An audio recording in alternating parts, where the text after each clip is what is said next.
Hi everybody. I just wanted to show off my new old Martin.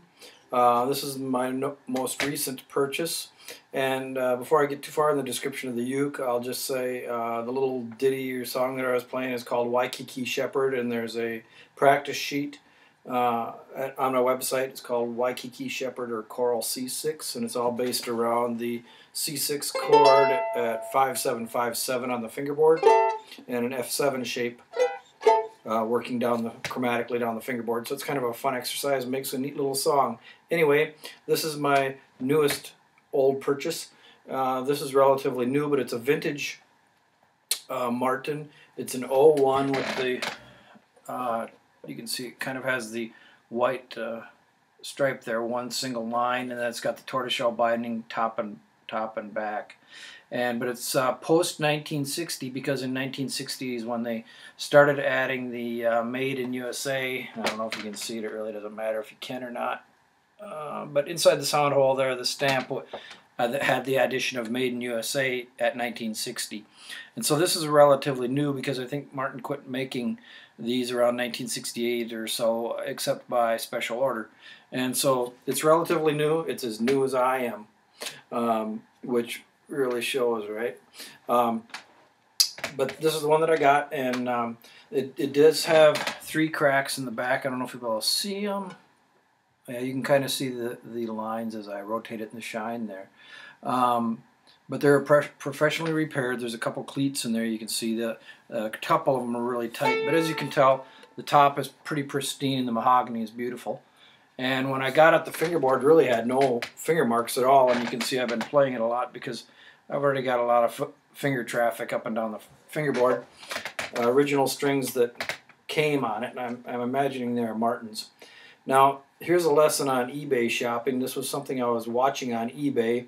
It had a start bid price with an addition of shipping so much, but it also had a buy or make an offer button. And the auction had expired, and the next day I sent an email to the seller and said, I noticed the auction ended, I was watching it. If you still have the ukulele, would you consider this offer? And I made an offer on the ukulele to include shipping. And they said, no, but would you take this? They counter-offered, which I took, which was a lot less than they were selling it for originally. So I'm very, very happy with what I got, the price I paid for it. And the uke is great, I think. You can be your own judge of the sound. Of course, this is just going into the condenser mic on my MacBook Pro. There's no enhancements, no extra mic between me and you. The microphone on the Mac is about 5 feet away, and so you can kind of get an idea of the volume.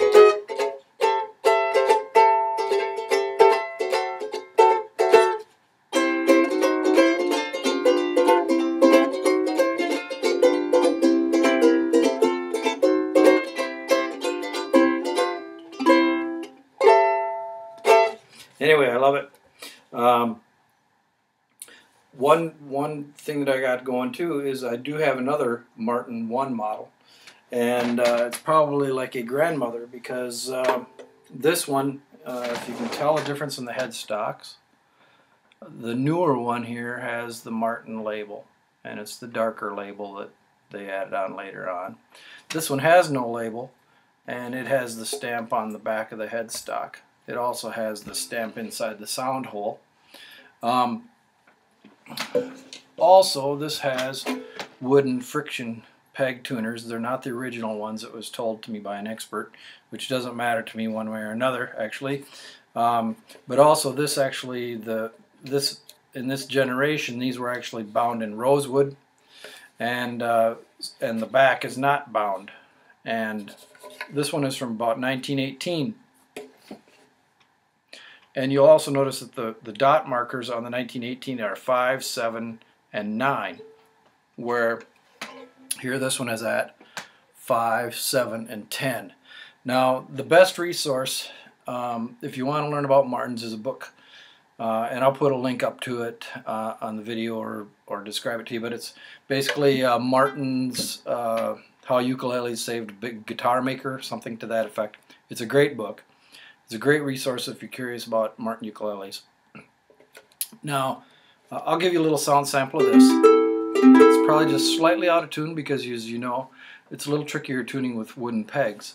But I'll give you a little sound sample here. Also, one of the differences here is this has got ebony nut and saddle, where this is maple nut and saddle. But I'll give you a little sound sample on this one.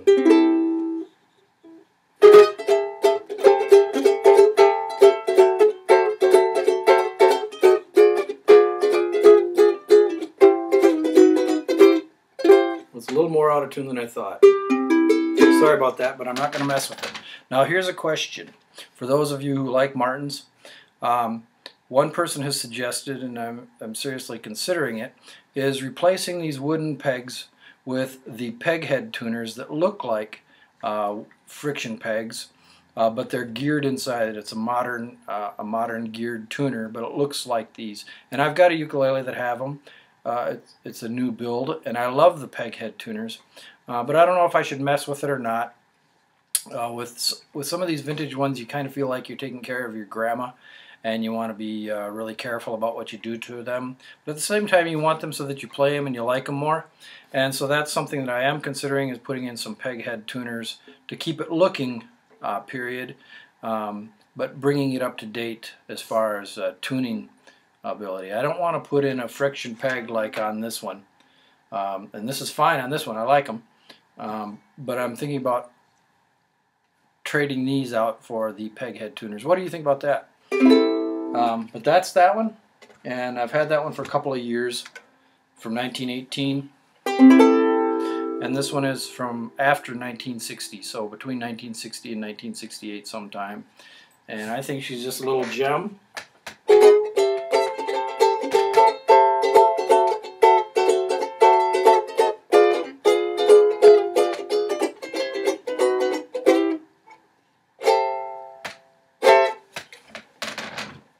Love it.